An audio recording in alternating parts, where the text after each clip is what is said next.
Here I am again for another graveside chat. I happen to be sitting here on the grave of a dear friend of mine, Leonardo Perel, who died in an automobile accident. I think it was 9 years ago now, and is someone I still miss. I visit his grave from time to time. This is the first time I've ever put a chair on it and sat here. I hope Leonardo doesn't mind. I had a message from a doctoral student in psychology, Olivia, who said she had seen a brief video of mine in which I mentioned the top dog and the underdog. I'm telling you that you're hypnotized.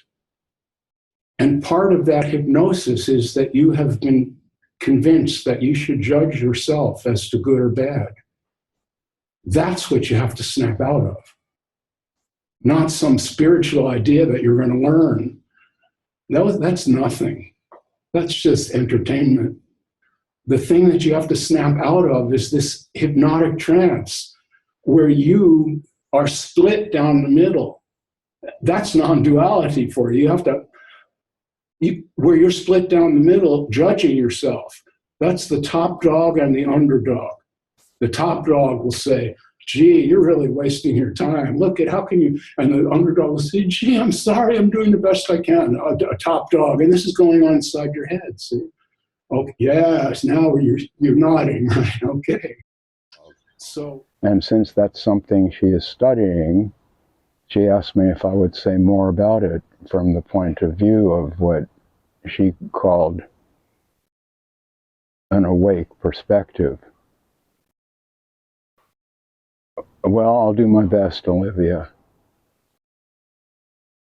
The top dog and the underdog is an idea that comes from Fritz Perls, the founder of Gestalt psychology. And it refers to a kind of game that people play within themselves, a kind of conversation between these two figures, the top dog and the underdog. And Fritz believed that this game appealed to humans as a way of evading or softening the anxiety of being human. Now, it's clear to me that anxiety is part of human life. After all, we know that we are destined to live on a kind of upward trajectory for a time and then begin to decline on the animal level, on the physical level, begin to decline and lose our powers until eventually we cease to be, like Leonardo. We know this. And it produces a feeling of anxiety. One of the primal fears is not being at all, to not be at all. This should be obvious. Any Hollywood movie that has the plot of a thriller plays upon this anxiety through the entire film. It's just there. The bad man is pursuing and the hero runs. Why? Why does the hero run? Because the hero does not want to die. So this is the basic source of anxiety. And what Fritz was saying is we play this internal game with ourselves to try to blunt that feeling of anxiety or cope with it somehow. And the game works like this. The top dog is the possessor of what in person-centered psychotherapy would be called learned values. These are the values of culture at large and one's family of origin and all the rest. In the person-centered approach, these are learned values. In the object relations school, these would be called introjected parental figures. In Freudian psychology, this is the superego. It's all the same thing. It's a kind of authoritative figure who's always waving the finger like this at the underdog and saying that the underdog basically is a fuck up and isn't getting it right. And in this game, the underdog has to cope with the middle finger raised like this, either fuck you, top dog, I'm just going to have fun and do what I like, or uses more subtle methods of resistance and stubbornness and negativity, depression, whatever it might be, to keep indicating to the top dog, I'm not up to it, I can't deal with this. And so there's a split here in the psyche where there seem to be two characters, but it's really one mind, as we know, after all. Now, this game can be beneficial to a certain extent, partly because the top dog is not all bad. A lot of these shared values, or parental introjects, if we look at them that way, are necessary and useful. We do, after all, need to know how to get along in society. That's important. And we need basic information, like look both ways before you cross the street. See, this is driven into us as children. It's introjected and becomes part of the top dog. The top dog is the one who's learned the alphabet and knows how to read. These are all imposed information that's been taken on so that it becomes part of oneself. And the underdog has a role too, which is to honor the human weakness, animal weakness, so that it can be tended to and get some hearing, and not just this drivenness that can come from the top dog. Now, we all live in a world of feelings and ideas, and that's inevitable. But not all of those ideas are good for us. Some of them can be harmful. And strangely, some of the ones that might seem most good for us are the ones that have the potential to be most harmful.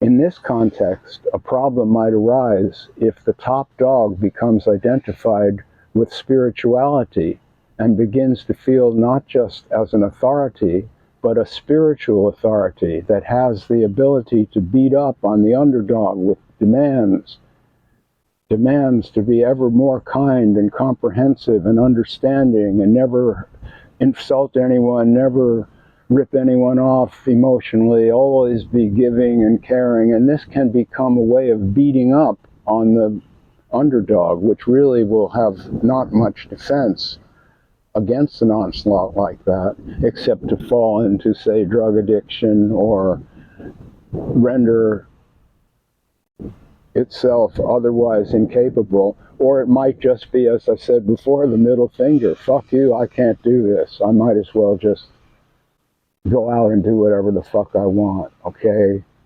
See, this will be the attitude. So we need, I am saying to Olivia, to understand that the human being is not good or evil. When we become Manichaean and divide this and split this into a good spiritual myself and this fuck up myself, and fail to see that they are one and the same being, we do violence to part of ourselves. I don't like the term non-duality, because too many of the people who use that term use it to indicate something that one does. One becomes non-dual or adopts a non-dual point of view. But that's only on the surface. If there's going to be any true non-duality, and forgive me for using the term non-duality and then saying I don't like it. That's a little unfair. But I'm forced to use it in a way because the top dog in so many of us is now identified that way. Even to the extent of saying to other people, your vocabulary is all fucked up. There shouldn't be a me or myself or an I. We have to use proper vocabulary. Here it is felt that. In other words, negating the self. This is the same kind of mind game that we see being played out now in the debate about gender and sexuality and transphobia and all of this stuff. It's precisely the same demand that the right language be used, that one isn't simply free to speak and express oneself. That's a taboo. Okay, if that's bad enough in the outer world where the people who are wielding this power are trying to destroy people whose views they don't like. It's bad enough. But if this happens internally, then we have a split in the psyche. And what I'm saying is, when that split is somehow resolved and one is able to make peace within oneself, by the top dog accepting the underdog as me, just another aspect of me, and the underdog, same thing, sees the top dog as maybe useful sometimes, maybe keeps me out of trouble, it's all me, I need that. Then we have non-duality, then we have a cogent whole that can operate freely, and that's what I mean by awake. You see, that term, I think, became misused. Again, the question of language. And that misuse was based on the view that looking at life and the universe in one way was correct, non-dual, and looking at it from some other aspect which had nothing to do with wholeness or splitting, but just seeing other things entirely in the world, that was somehow unenlightened. And that's what people got stuck with for many years. I still hear people speaking that way. This can take many forms. I mean, it can take the form of imagining that your personality is somehow defective. Having a personality at all is defective. We're supposed to get beyond personality is the idea. I hear that one coming up. Or you're supposed to be kind and nice, and that's the highest value. But is it? Is kindness and niceness the highest value? Or is self-integrity, wholeness within one's heart, within one's mind, is that possibly more useful and helpful? And then if there is kindness, it might not be constant, but when it's there, it will be authentic. And it won't be a top dog demand. It will be the outcome of a personal integrity that allows one to simply speak from the heart, openly, including that you might insult people, including that you might say or do something that's unkind. There's a kind of trust here that cannot be adopted because someone tells you to have faith in yourself or whatever. That won't work, in my view. In my experience, it won't work. What will work, I'm saying to Olivia and others, if you're going to do therapy, Olivia, the idea is not to improve the client, but to help the client cohere consciously, accept parts of oneself heretofore rejected or cast into the shadows, or even worse, a split is made and all the trash goes to one half of the split. That's where the healing takes place, in my view. And that really would be non-duality.